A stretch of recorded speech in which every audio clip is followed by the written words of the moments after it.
Nous sommes engagés publics. Bienvenue aux Engagés publics. Cette semaine, aux Engagés publics, on reçoit Pascal Saint-Onge. Bonjour, Pascal. Allô, Denis.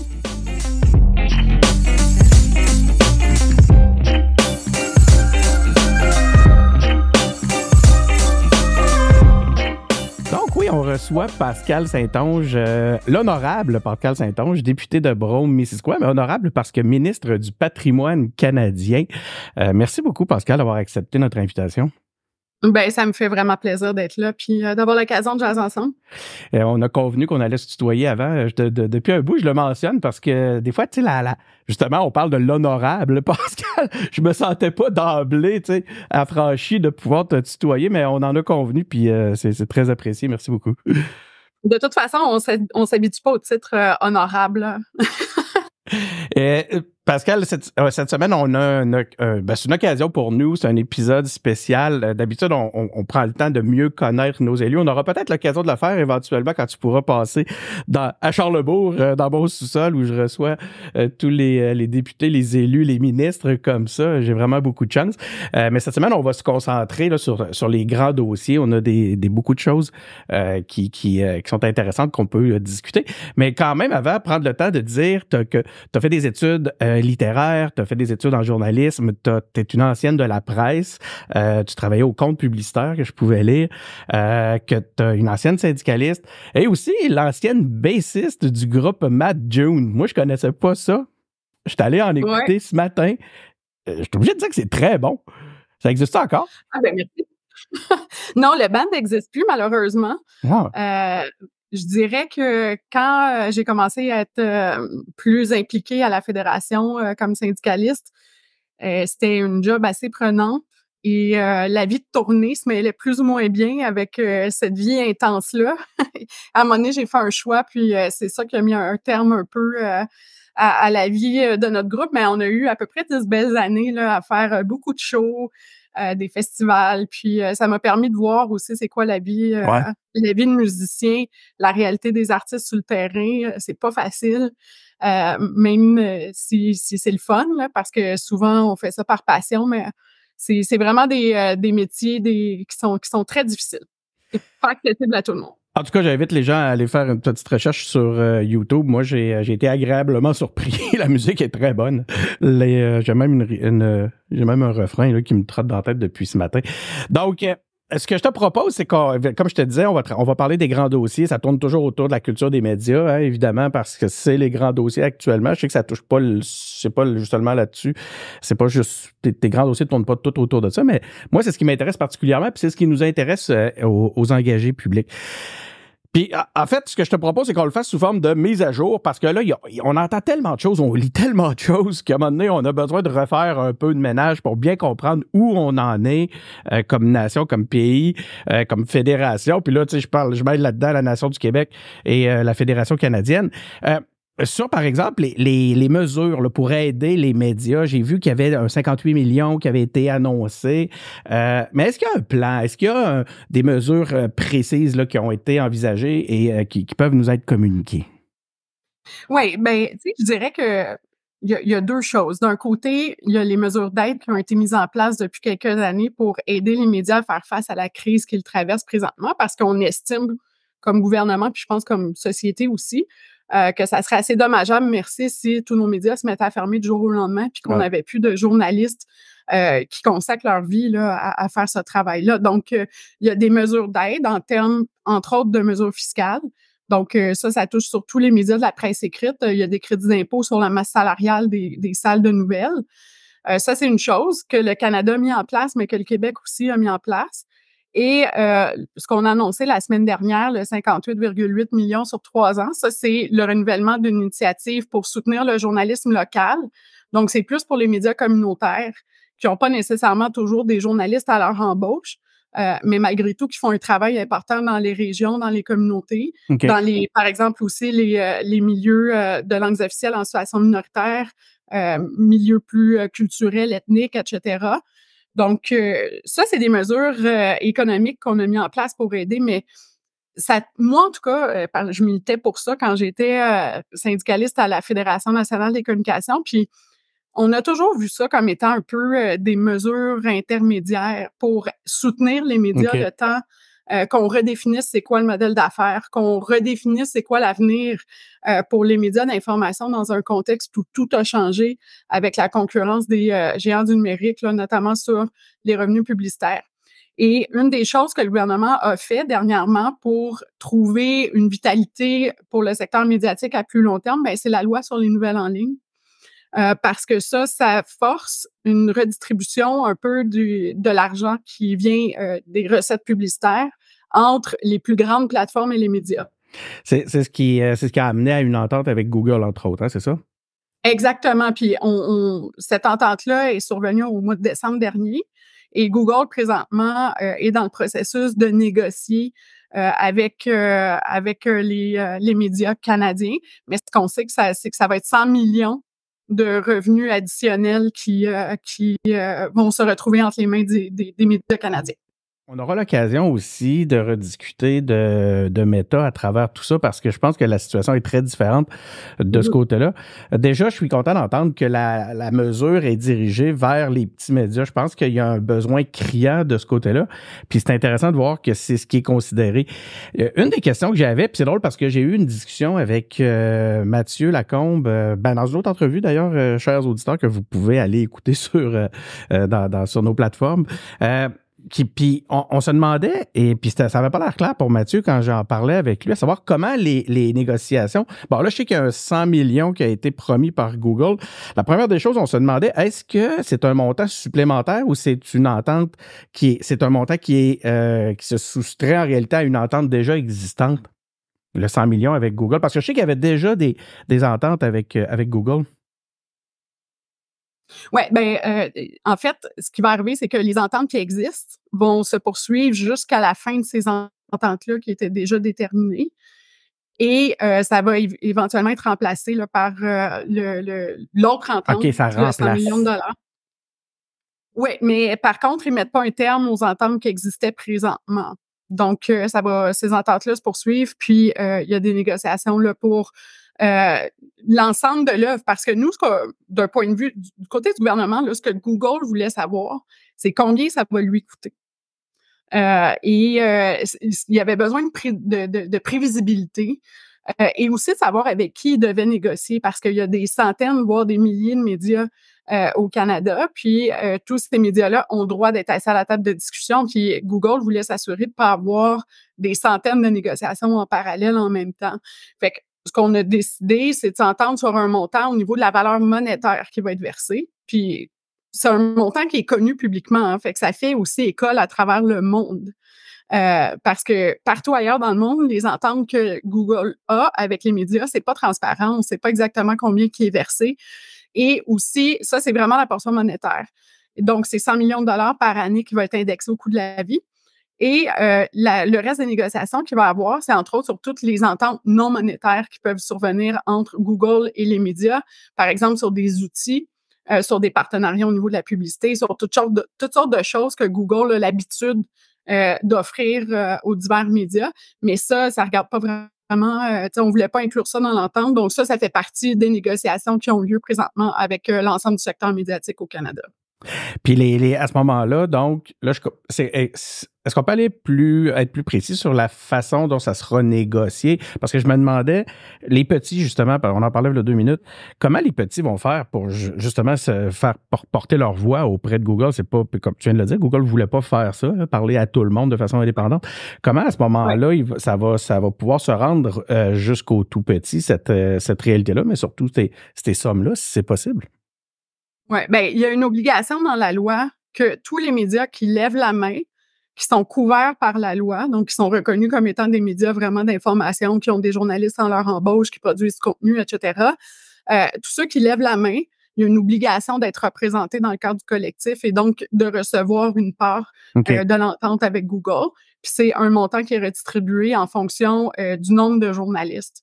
Donc, et c'est le même montant à peu près là, qui va être redistribué par journaliste.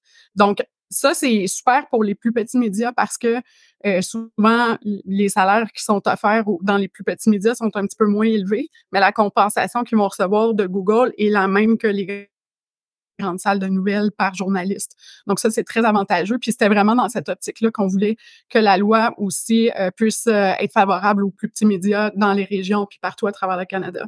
Est-ce qu'il y a des sommes gouvernementales qui s'ajoutent à ça?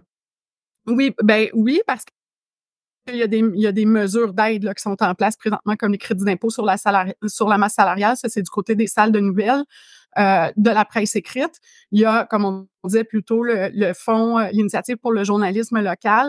Et il y a aussi la modernisation qu'on a fait au niveau de la loi de la radiodiffusion. Le CRTC va devoir se pencher dans les prochains mois sur la meilleure façon d'assurer la pérennité des médias au niveau de la radio, de la télévision dans les régions du Canada. Donc, il risque d'avoir d'autres mesures qui arrivent là, au cours des prochains mois pour soutenir les salles de nouvelles aussi du côté de la radiodiffusion.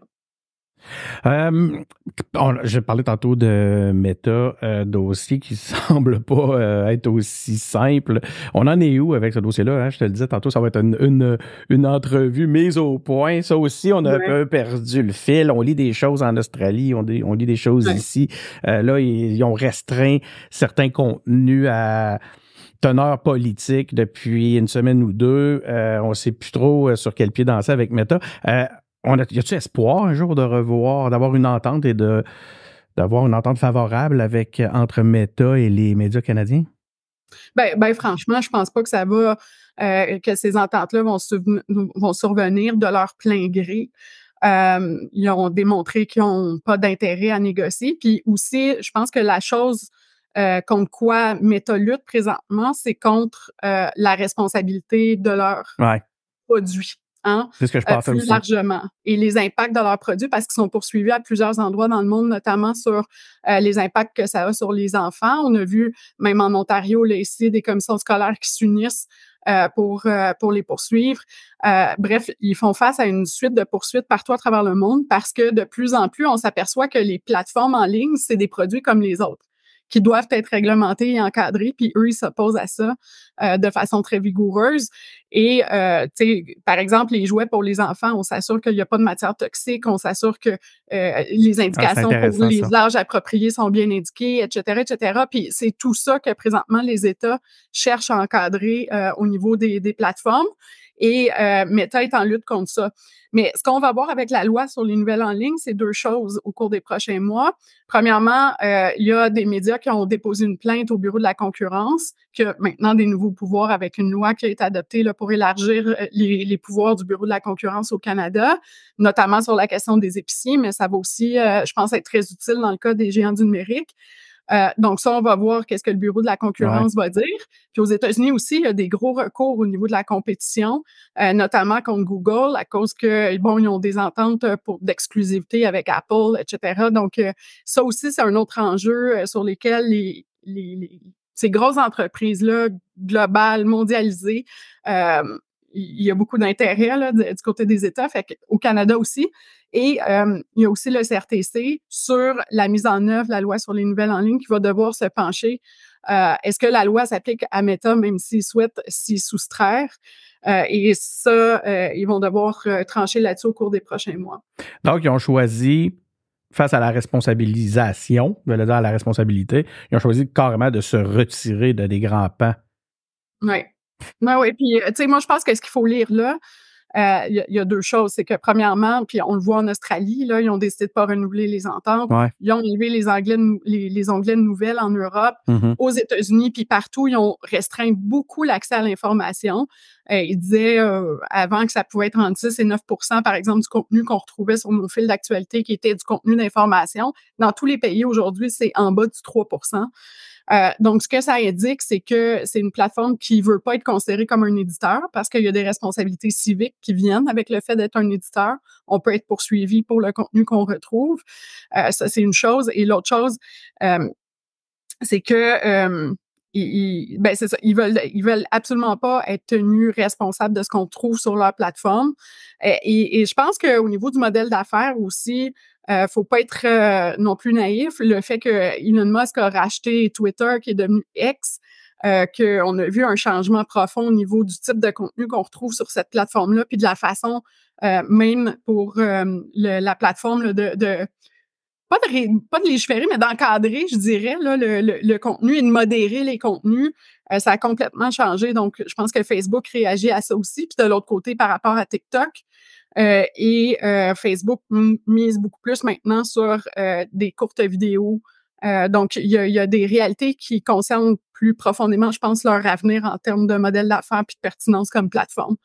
Mais nous, comme gouvernement, on n'a pas le choix. Il faut protéger l'intérêt public. Tu sais, c'est peut-être pas parfait, les lois qu'on a passées, mais je pense que ça démontre que comme État, c'est notre responsabilité, c'est notre rôle d'encadrer puis de rendre responsables les entreprises pour les produits qu'elles offrent dans nos territoires. Tu sais, on a vu beaucoup de nos médias s'engager très, très profondément dans ces modèles d'affaires-là. Ils ont associé leur propre modèle d'affaires au modèle d'affaires de ces grandes plateformes-là. Puis là, on a l'impression de vivre un recul au point de vue de ce que ça nous apportait comme collectivité pour ce qui est de la vivacité de notre vie démocratique, notre capacité à rester informé. Puis là, tout ce que tu nous présentes comme portrait, je vois pas comment on va pouvoir améliorer ça. Y a-tu des plans, y a-tu des réflexions au point de vue fédéral, au point de vue gouvernemental qui pourraient nous amener à une solution alternative qui ferait que on pourrait s'assurer d'un minimum d'informations qui circulent auprès de la population? C'est complexe, hein. Puis je pense qu'on voit aussi, tu sais, il y a une volonté de notre gouvernement d'agir dans ce secteur-là, mais vous avez vu autant moi les propositions des conservateurs, qui est plutôt de laisser ça au libre marché, de se retirer complètement, de ne plus offrir de soutien aux médias d'information. Même les conservateurs vont aussi loin que dire de diaboliser nos intentions, que le fait qu'on encadre, le fait qu'on donne de l'aide financière, le fait aussi qu'on encadre les géants du numérique, ils tentent de diaboliser nos intentions en disant que c'est une façon pour nous d'essayer de contrôler les contenus qui vont être favorables au Parti libéral, ce qui est complètement absurde quand on voit ce qui circule, qui est très rarement favorable. Mais je pense que c'est la prétention aussi par rapport à CBC, tout le moins. Oui, c'est ça. Tu sais, on instrumentalise beaucoup cette question-là. Présentement, puis ce qui fait en sorte que c'est aussi complexe parce que nous, on a une obligation comme gouvernement de protéger l'intérêt public, de protéger la démocratie, puis en même temps de protéger la liberté d'expression. Donc, il faut le faire d'une façon à protéger l'indépendance des salles de nouvelles. C'est pour ça que c'est surtout des mesures fiscales qui ont été proposées pour soutenir les salles de nouvelles, parce qu'il n'y a pas beaucoup de subjectivité là-dedans. C'est ça. Vous pouvez pas c'est des crédits d'impôt d'attitude.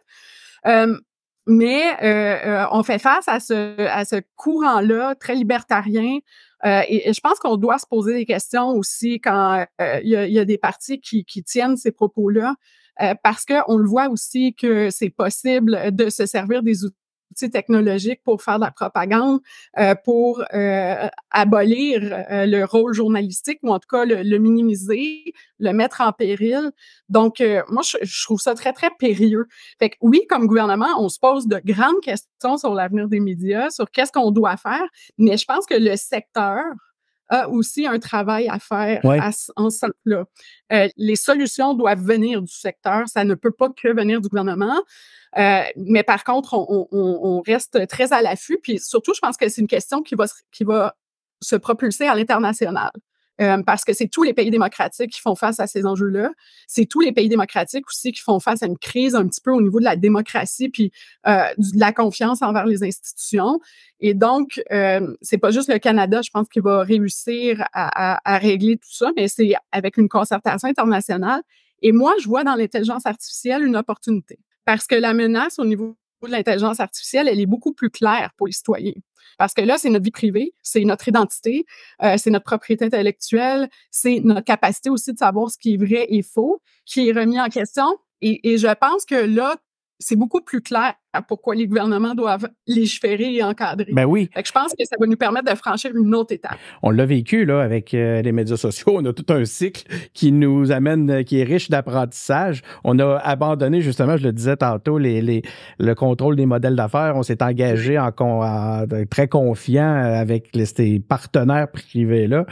Puis au final, on se rend compte que le mariage n'a pas été si heureux que ça. Donc, il y a des plans aussi pour s'assurer qu'on ne fasse pas 2 fois la même erreur.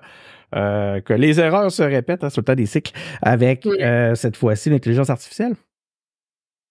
Oui, absolument. Puis, tu sais, je pense qu'une des solutions pour le secteur aussi, c'est de favoriser la collaboration puis la coopération et de mettre en commun certaines ressources et certains efforts. Je pense que l'union va faire la force à long terme. C'est clair aussi pour moi que, tu sais, ce qu'on a vu au Québec, c'est un désinvestissement d'entreprises privées au niveau des médias, de la presse écrite, parce qu'il n'y avait plus d'argent à faire là. Ça devient de plus en plus difficile pour la radio et la télé. Donc, on risque de voir aussi, puis on l'a vu avec Bell, les décisions de Bell, les décisions de TVA, de couper au niveau des journalistes, au niveau des bulletins régionaux. Je pense que là aussi, l'entreprise privée, ça va devenir de plus en plus difficile. Au Québec, on a eu la chance de voir l'émergence de certains modèles d'affaires à but non lucratif, des coopératives de travailleurs, etc. Aussi, je pense des initiatives comme les podcasts, comme les gens qui empruntent les mêmes codes journalistiques, le même professionnalisme, mais qui le font différemment. Ben, va falloir trouver des façons de se renforcer comme secteur, je pense. Puis, j'ai l'intention de voir comment CBC Radio-Canada peut être utile là-dedans. Ben oui, moi aussi, je suis très curieux parce que c'est une de mes grosses questions. Moi-même étant créateur de contenu indépendant, j'ai toute une réflexion puis je me questionne beaucoup sur la façon dont on pourrait justement souffler sur les braises de la création de contenu indépendante pour que ça pogne tout ça. C'est un peu comme on a vu dans d'autres pays. Il y a des beaux exemples. Par contre, j'ai l'impression que ça va demander de repenser un peu la façon dont puis ça peut aller jusqu'à la nécessité de légiférer, je pense, puis tu es bien placé pour nous l'expliquer. Est-ce qu'il y a des sommes qui pourraient être soit additionnées ou redirigées pour justement supporter la création de contenu numérique indépendante? Ben, tu sais, encore là, on va voir qu'est-ce qui va émerger, entre autres, de la loi sur la radiodiffusion, de la modernisation de la loi sur la radiodiffusion. On va voir aussi comment tout le secteur va évoluer. Moi, je pense qu'il y a des façons peut-être d'aider. Par exemple, c'est une des choses sur lesquelles je veux réfléchir dans le cadre de la modernisation du mandat puis de la mission de CBC Radio-Canada. Comment est-ce que notre diffuseur public, au-delà du service public de produire du contenu, de nous divertir, de nous informer, etc., comment est-ce qu'un diffuseur public peut aussi servir de propulseur pour soutenir le secteur de l'information partout au Canada, surtout dans les régions où même Radio-Canada n'est pas là, mais que tu as des plus petits médias, que tu as des médias indépendants qui sont là, ou des producteurs indépendants de contenu. Ouais, comment est-ce que, par exemple, la technologie peut être utile? Comment est-ce qu'il peut y avoir une certaine distribution ou redistribution? Bref, je pense que c'est des choses qu'il faut regarder. C'est pas juste une question d'information dans ce cas-là, c'est une question de culture tout court. C'est que là, on se rend compte que notre culture est moins présente qu'elle pourrait ou qu'elle devrait l'être parce que on a des différents défis face justement à la... Puis là, moi, je parle beaucoup de la culture québécoise dans ce contexte-là, francophone, hein, si on reste dans un contexte fédéral. Les défis sont grands parce qu'elle est submergée par la présence des contenus anglophones. Mais puis ça m'amène vers mes questions sur les fameux Netflix de ce monde. Comment le gouvernement peut encourager la production et la diffusion de contenu? Je vais me permettre de faire vraiment de rester axé sur le volet francophone. Ok, je pense que le défi est grand, malgré que ça doit pas être drôle aussi au côté anglais parce que la compétition est encore plus forte étant donné qu'ils se comprennent. C'est d'ailleurs un des points que les conservateurs mettent de l'avant quand ils parlent de la pertinence de CBC, comme quoi que c'est plus nécessaire parce qu'il y a des contenus privés anglophones qui sont suffisants. Contrairement à la SRC, on pourrait y venir. Puis là, je vois que je viens de te faire... je viens de toucher un point que t'aimerais. Oui, c'est ça. On vient de toucher un point. Tu prendrais la liberté d'ajouter un point là-dessus si tu le désires. Mais ma question est de savoir si... on a la capacité de légiférer pour être plus présent sur ces plateformes-là. Parce que quand j'en parlais au point de vue national, ici au Québec, avec Mathieu Lacombe, la réponse n'était pas très, très, très claire que c'est quelque chose qui est possible. Je ne peux pas te faire rire. Mais c'est clair que c'est possible, puis on l'a fait.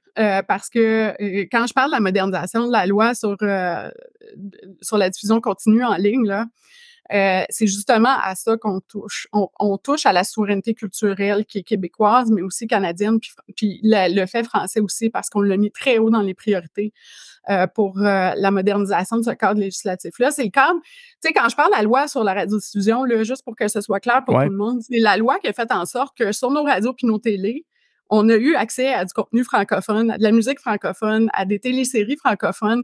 C'est ça aussi qui a permis l'essor de toute la production culturelle indépendante au Québec, qui en a fait quelque chose de vraiment unique, de super fort, puis que la population a, à laquelle la population a fortement adhéré. Et ce qu'on tente de faire en modernisant le cadre, c'est de faire en sorte que on maintient certaines priorités pour ce qui est des plateformes en ligne. Puis quand je parle des priorités, je parle de deux principalement. La première, c'est la capacité pour les gens au Québec et au Canada de découvrir le contenu fait par et pour nous. OK? Et donc, là, il va y avoir des décisions du CRTC qui vont sortir au cours des prochains mois qui devraient porter là-dessus. Donc, de quelle façon est-ce que les Netflix, les Spotify devraient s'assurer que le contenu québécois francophone est facilement découvrable sur leur plateforme? Ça, c'est une chose. La deuxième chose, c'est de s'assurer d'avoir les moyens de notre production. Parce que autrefois, on produisait notre contenu indépendant, surtout avec, oui, bien sûr, des crédits d'impôt, avec l'argent de téléfilm, avec l'argent de la SODEC au Québec, etc. Et aussi avec une redistribution de la câblo-distribution. Fait que quand on est abonné au câble, il y a un montant d'argent qui s'en va dans un fonds qui sert à produire du contenu québécois, canadien. Ça s'effrite quand les gens se désabonnent du câble. Et donc, il faut trouver une autre façon de financer. Est-ce que les plateformes sont prêtes à des ententes semblables? Ben, ils vont s'opposer, sauf que c'est notre job à nous autres à dire, ouais, vous faites de l'argent ici. Maintenant, vous devez mettre en valeur le contenu ici. Ça veut pas dire qu'on va forcer des gens à n'écouter que du contenu francophone, mais ça veut dire, par contre, que si vous avez le goût d'en voir, ça va être plus facile de le trouver. Puis de l'autre côté, ben oui, il va falloir que vous participiez au succès de nos entreprises d'ici. Et de quelle façon ça va prendre, c'est à ça que le CRTC va répondre au cours des prochains mois. Est-ce que ça va être une redevance qui va être versée dans le Fonds canadien des médias? Je ne sais pas. Ça pourrait être ça. Ça pourrait être aussi des obligations pour eux de produire de dépenser en contenu fait ici, par et pour nous. Donc, il y a diverses façons, puis ça peut être adapté au modèle d'affaires, mais c'est les deux aspects primordiaux pour la survie de notre souveraineté culturelle au Québec et au Canada. Ouais. Puis tantôt, j'ai tiqué pour une raison bien particulière, parce que moi, je trouve ça bien inquiétant quand on a des conservateurs du côté anglophone qui nous disent on n'a plus besoin de produire du contenu canadien parce qu'on en a en masse qui est super bon, qui viennent des États-Unis. OK, mais le point de vue canadien, là, puis ce qui fait qu'on est Canadien, qu'on n'est pas Américain, c'est beaucoup par la culture, c'est beaucoup par nos propres contenus, mais c'est aussi par l'information. Mais il y a du contenu privé canadien. Il y a du contenu privé canadien, sauf que, tu sais, au niveau par exemple, de CBC, CBC va nous raconter ce qui se passe au Canada. Je pense pas que CNN, Fox ou autres vont nous dire ce qui se passe au Canada. La deuxième chose, c'est que CBC Radio-Canada va nous dire ce qui se passe aux États-Unis, mais avec la lunette canadienne, ce qui se passe présentement en Afrique, ce qui se passe en Europe, ce qui se passe au Moyen-Orient, avec la lunette canadienne. Et ça, il y a personne d'autre que des Canadiens qui va pouvoir le faire. Donc, je m'oppose fortement à cette prémisse-là, comme quoi maintenant, il y a une abondance de contenu, et donc le contenu canadien. Je trouve qu'il ne faut pas être fier de notre pays, tu sais, pour dire des choses comme ça. Je trouve ça vraiment horrible. Fait que, et moi, je m'inquiète autant de la souveraineté culturelle québécoise que de la souveraineté culturelle canadienne. On va en parler, mais avant ça, j'avais envie de voir, parce que tu évoques là très bien tous les défis auxquels on fait face, mais on n'est pas les seuls. Je pense qu'en ce moment, face aux grandes plateformes, j'allais dire étrangères, mais c'est des plateformes internationales qui sont basées dans des endroits précis, plus souvent qu'autrement aux États-Unis.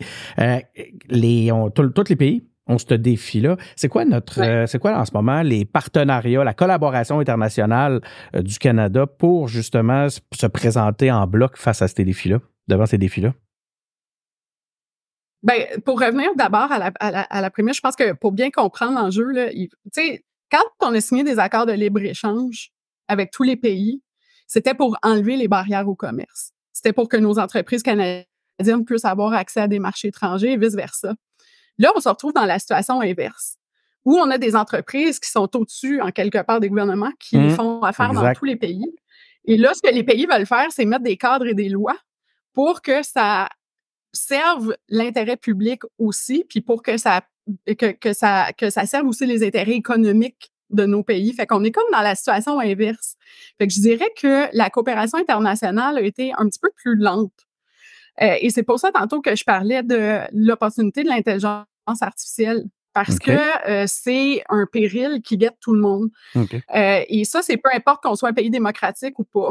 Mais là, tu as utilisé le mot péril. C'est quand même lourd. Ben, c'est un péril, c'est une opportunité, mais c'est un péril. Ouais, je pense que tout le monde le voit, le risque. C'est le problème et la solution. Ben, c'est ça, tu sais. Et donc, je pense qu'on arrive dans une nouvelle ère de coopération internationale. Donc, on se retrouve au niveau international dans une situation inverse de ce qu'on a connu dans les dernières décennies où les pays signaient entre eux des accords de libre-échange pour ouvrir les marchés pour nos entreprises. Et là, on se retrouve dans une situation où les entreprises ont accès à tous les marchés et les pays veulent maintenant légiférer pour que ces entreprises-là soient bénéfiques d'un point de vue de l'intérêt public dans leurs frontières et aussi d'un point de vue économique. Et donc, je pense que ça nécessite une nouvelle façon de travailler entre les pays et des nouveaux paradigmes. Et je dois dire que jusqu'à présent, il n'y a pas eu tant de succès dans le sens où on n'est pas encore parvenu à une entente sur un impôt minimal à imposer aux plateformes numériques dans tous les pays. Tu sais, on parle de 3%. Normalement, le Canada, on va aller de l'avant. Il y a certains pays qui sont allés de l'avant, mais c'est pas tous les pays qui sont allés de l'avant de la même façon ou au même moment. Fait qu'on a cet enjeu-là. Mais je pense, par contre, là, que, avec l'intelligence artificielle et deux, avec tous les enjeux que tous les pays vivent présentement par rapport à la désinformation, par rapport à la propagande, puis par rapport à des intérêts étrangers qui favorisent cette désinformation-là pour déstabiliser les démocraties, il y a une volonté renouvelée des États de travailler ensemble. Et j'ai eu l'occasion récemment de parler avec l'Australie parce que l'Australie fait face aux mêmes remèdes que le Canada fait face par rapport à Meta. Et donc, oui, il y a un intérêt qui est renouvelé, je pense, de se parler.